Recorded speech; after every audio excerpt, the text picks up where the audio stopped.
नमस्कार, ताजा विशेष में आप सभी का स्वागत है। मैं हूं शाह आलम।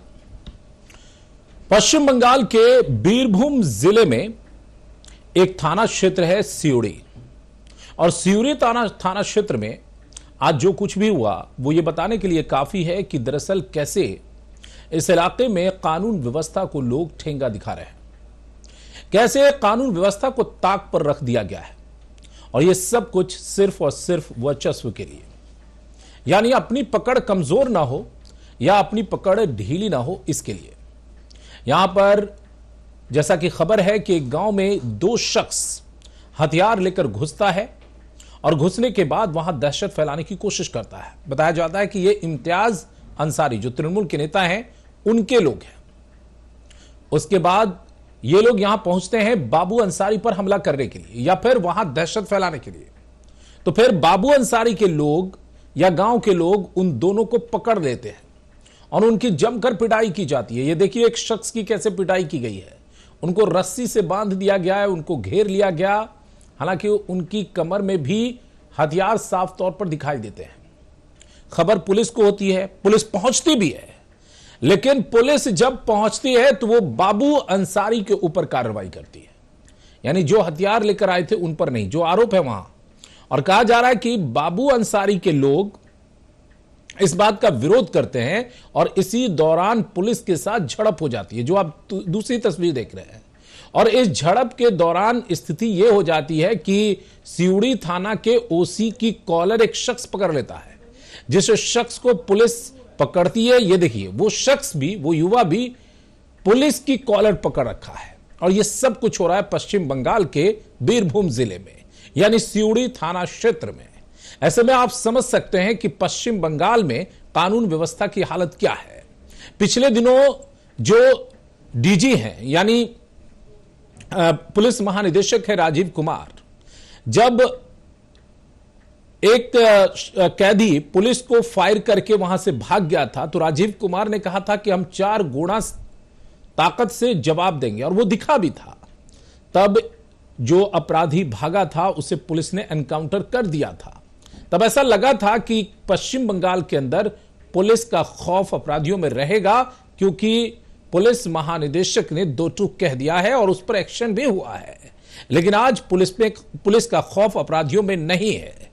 तो वजह क्या है, इसे आज हम चर्चा करने की कोशिश करेंगे और एक के बाद एक रिपोर्ट आपको दिखाएंगे।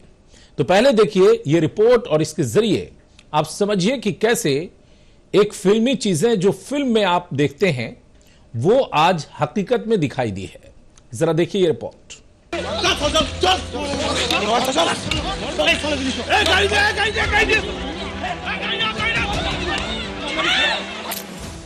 इन दो तस्वीरों को जरा गौर से देखिए। ये कोई फिल्मी तस्वीरें नहीं हैं। ये पश्चिम बंगाल के बीरभूम जिले के सिउड़ी थाना अंतर्गत एक गांव की है। वैसे तो ये तस्वीरें आमतौर पर फिल्मों में नजर आती हैं, मगर यहाँ जो तस्वीरें दिखाई दे रही हैं वो बताने के लिए काफी है कि कभी कभी जो रियल लाइफ में होता है वो रियल लाइफ में भी दिखाई देता है, और कभी इसके उलट रियल लाइफ की बातें रियल लाइफ में नजर आ जाती हैं। ये तस्वीर इस बात को साबित करने के लिए काफी है कि पहली तस्वीर में एक शख्स की बेदम पिटाई की गई है और उसके हाथ पांव बांध दिए गए हैं। उसकी कमर में हथियार भी दिखाई दे रहे हैं, बिल्कुल अंदाज फिल्मी। वहीं दूसरी तस्वीर में एक युवा पुलिस के साथ उलझा हुआ है। युवा सिउड़ी आईसी की कॉलर पकड़े हुआ है। युवा पर दूसरा पुलिस वाला लाठी बरसाए जा रहा है, मगर वो चोट की परवाह किए बिना आईसी की कॉलर को छोड़ नहीं रहा। हालांकि एक महिला उस युवक को बचाने के लिए बीच में आती है, मगर इन सब बातों से बेपरवाह पुलिस दे दना दन डंटे बरसाई जा रही है और आखिरकार पुलिस वैन में बिठाकर युवा को ले जा रही है। ये पूरा मामला क्या है, इसे हम आगे अपनी रिपोर्ट में दिखाएंगे। तस्वीरें देखी, इससे आपको अंदाजा लग जाएगा। मैं अपने पैनल से कहूंगा कि दो तस्वीरें एक बार फिर से चलाइए ताकि अपने दर्शकों को ये दिखाएं कि ये दो तस्वीरें बहुत कुछ कह रही हैं।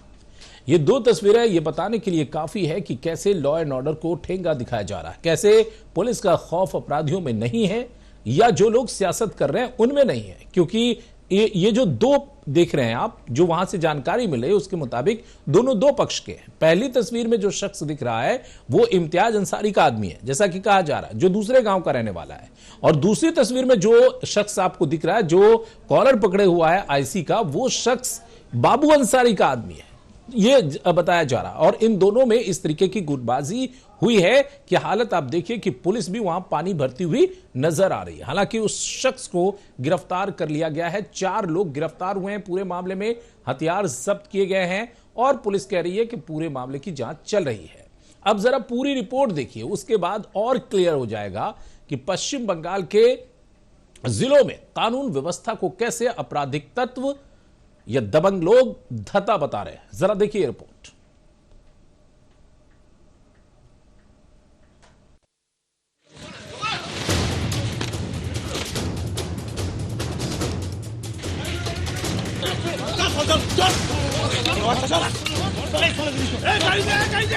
पश्चिम बंगाल के बीरभूम के सिउड़ी में जिस तरह से 2 युवक खुलेआम पहले हथियार लेकर घुसे और फिर बाद में स्थानीय लोगों ने उन दोनों युवकों की जो हालत की, इसे देखने के बाद एक बार फिर प्रदेश के जिलों की कानून व्यवस्था को लेकर सवाल उठ रहे हैं।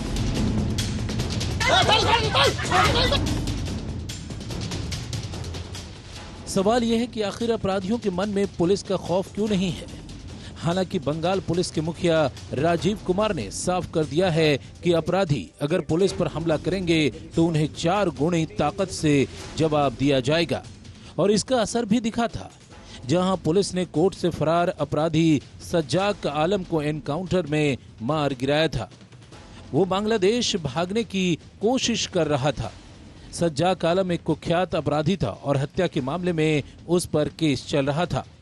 सज्जाक को उत्तर दिनाजपुर के गोलपोखर अदालत में ले जाया गया था, जहां से वो भाग गया था और पुलिस पर गोली चला दी थी।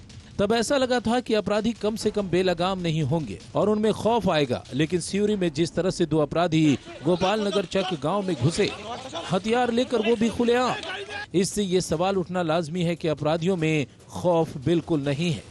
और उससे भी बड़ा सवाल यह है कि पुलिस पर आम लोगों का विश्वास भी नहीं है, क्योंकि गोपाल नगर गांव के लोगों ने इन दोनों ही अपराधियों को पकड़ लिया।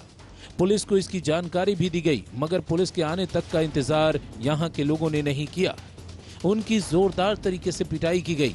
पिटाई का आलम यह था कि कोई किसी का सुनने वाला नहीं था। हथियार लहराए शख्स में से एक के हाथ पैर तक बांध दिए गए थे। इस शख्स ने अपनी जींस में हथियार भी खोस रखी है। बताया जाता है कि ये मामला तृणमूल के 2 गुटों के बीच हुए विवाद का नतीजा है। ये लड़ाई बाबू अंसारी और इम्तियाज अंसारी के गुटों के बीच हुई है। जो युवक हथियार लेकर गोपाल नगर चक गांव में घुसे थे, वो दोनों ही कथित तौर पर इम्तियाज अंसारी के गुट के बताए जाते हैं, जबकि वो बाबू अंसारी के गांव में हथियार लेकर घुसे थे। बाबू अंसारी के लोगों ने इन्हें पकड़ लिया और बेदम पिटाई कर दी।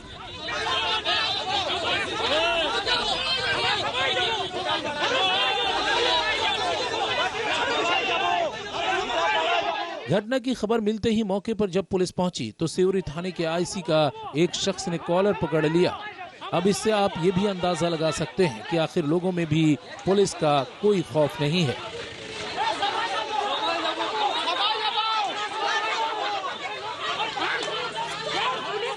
कहा तो ये भी जा रहा है कि यहाँ पहुंची पुलिस ने जब बाबू अंसारी को पकड़ लिया तो लोगों का गुस्सा फूट पड़ा और लोगों ने जमकर विरोध प्रदर्शन किया। इसी दौरान एक शख्स ने आईसी की कॉलर पकड़ ली। पुलिस को विरोध का सामना करना पड़ा। बहरहाल पुलिस ने मामले में 4 लोगों को गिरफ्तार कर लिया है। भारी संख्या में हथियार भी बरामद किए गए हैं। पुलिस पूरे मामले की जांच कर रही है, मगर सवाल यह है कि क्या वाकई ये पूरा मामला इलाका दखल का है, और इलाका दखल का भी है तो फिर भी कानून को कैसे कोई ताक पर रख सकता है। आखिर ऐसे लोगों में पुलिस का खौफ क्यों नहीं है। पश्चिम बंगाल के जिलों में जो स्थिति है, आपको याद होगा पिछले दिनों मालदा में एक पार्षद की गोली मारकर हत्या कर दी गई, फिर मुख्यमंत्री खुद क्षुब्ध हुई थी, वहां के एसपी से नाराजगी व्यक्त की थी। उस मामले में भी कई तरह के सवाल उठे, पकड़े भी गए कुछ लोग, उसमें भी जांच चल रही है। इसके अलावा उत्तर दिनाजपुर की घटना, जिसका जिक्र हमने इस रिपोर्ट में भी किया। उत्तर दिनाजपुर का एक कैदी कैसे पुलिस को धत्ता बताकर गोली मारकर फरार हो जाता है, हालांकि उसका बाद में एनकाउंटर कर देती है पुलिस। ऐसा लगा कि कानून व्यवस्था सुधर रही है। पुलिस के या डीजी जो पुलिस कप्तान है प्रदेश के, उनके सख्त संदेश के बाद हालात बदलेंगे, लेकिन दरअसल जड़ में इतनी ज्यादा लड़ाई है कि उस वजह से चीजें निकलकर बाहर आ जा रही हैं। हालांकि बाहर के अपराधी भी पकड़े जा रहे हैं। आज उत्तर प्रदेश के 5 अपराधी पकड़े गए हैं पश्चिम बंगाल की राजधानी कोलकाता में। तो ऐसी तमाम चीजें चल रही है।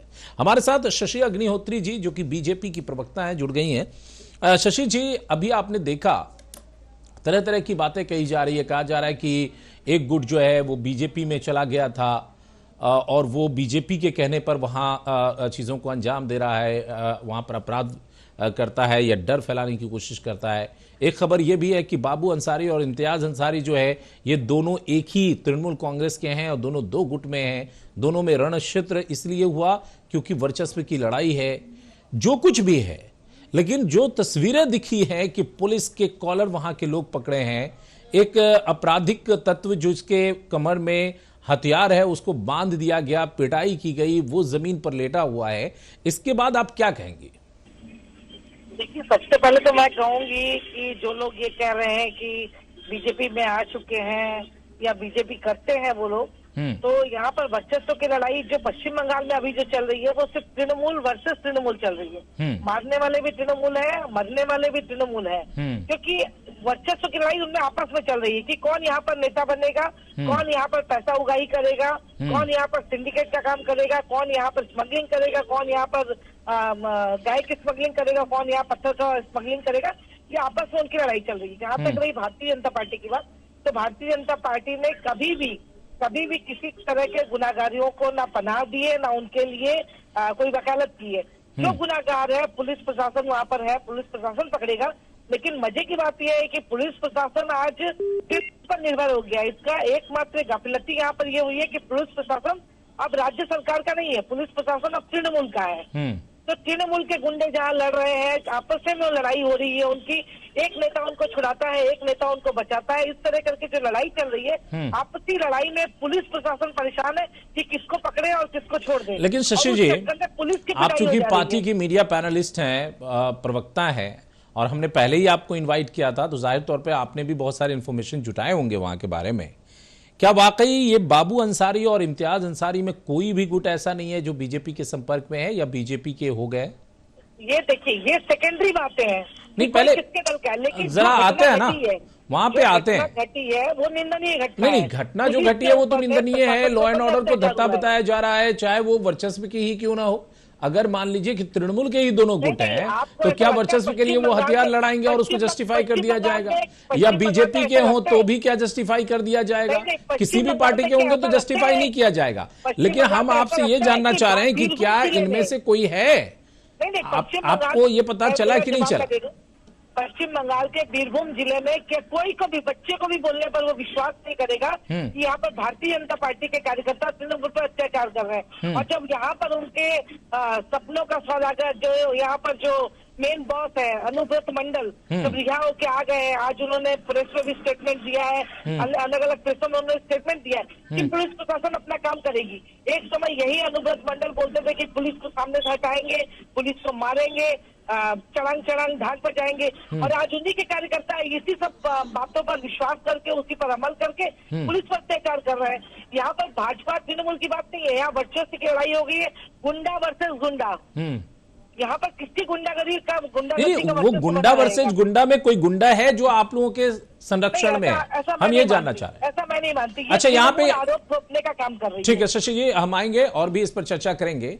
बार बार हम अपने दर्शकों को बता दें कि जो हमें जानकारी मिली है उसमें एक शख्स जिसका हाथ बंधा हुआ है, जिसके कमर में जो हथियार आप देख रहे हैं, उस शख्स पर आरोप है कि वो दूसरे गांव का रहने वाला है, इम्तियाज अंसारी गुट का है, और गोपाल नगर ग्राम में 2 शख्स आए थे, ये पकड़े गए और इनके साथ इस तरीके की सलूक की गई गांव वालों की तरफ से।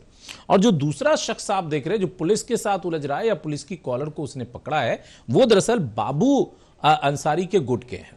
कहा जा रहा है कि इम्तियाज अंसारी जो हैं वो पार्टी लाइन से अब बाहर चले गए हैं और बीजेपी के करीब चले गए और उनके ही वो गुर्गे थे जो यहां पर आए थे।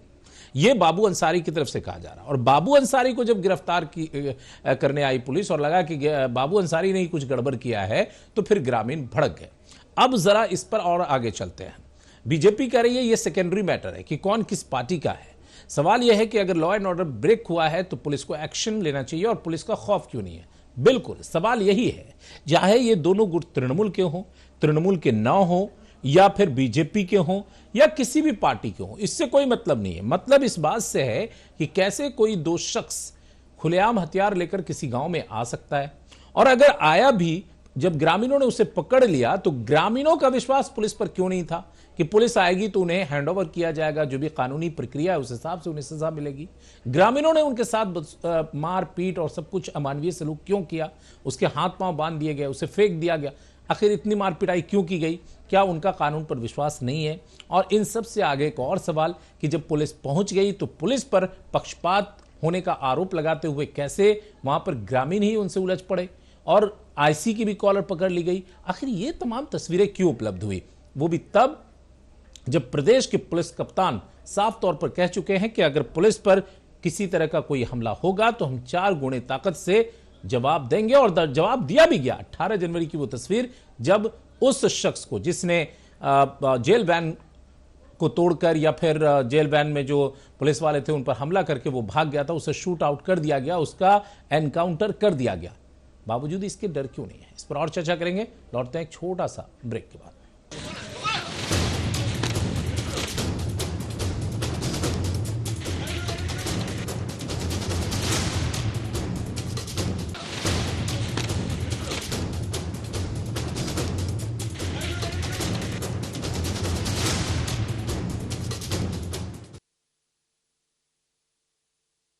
ब्रेक के बाद एक बार फिर से आप सभी का स्वागत है। आप देख रहे हैं ताजा विशेष, और ताजा विशेष में हम बात कर रहे हैं सिउड़ी में अंतर्द्वंद कानून व्यवस्था ताक पर।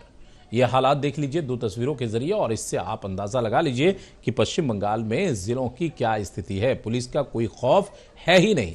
ऐसे में कांग्रेस के पूर्व प्रदेश अध्यक्ष और पूर्व सांसद अधीर रंजन चौधरी ने कहा है कि अगर आप सत्ता में है, पश्चिम बंगाल के अंदर सत्ताधारी पार्टी में है, तो आपको यह लाइसेंस है कि आप कुछ भी रख सकते हैं, आप हथियार भी लेकर चल सकते हैं, आप खौफ भी बना सकते हैं, आप कुछ भी कर सकते हैं। उन्होंने हमला बोला है, जरा सुनिए। देखिए, बंगाल की हाल, खासकर कानून और व्यवस्था की हाल दिन पे दिन बदतर होते जा रहे हैं, और इसका वजह यह है कि बंगाल में सत्तारूढ़ पार्टी और इसके सरकार, इनको एक ही मकसद है कि किसी हालत में चुनाव को जीतो, और जीतने के बाद सारे राज्यों में जो मर्जी वो करते जाओ। कभी पुलिस पे गोली चलते, कभी पुलिस को भी पीटा जाता बंगाल में, और चाहे हथियार, चाहे बम बनाने की सारी चीजें, और हर प्रकार की अपराध करने की एक बड़े शानदार जगह बन चुके हैं ये पश्चिम बंगाल।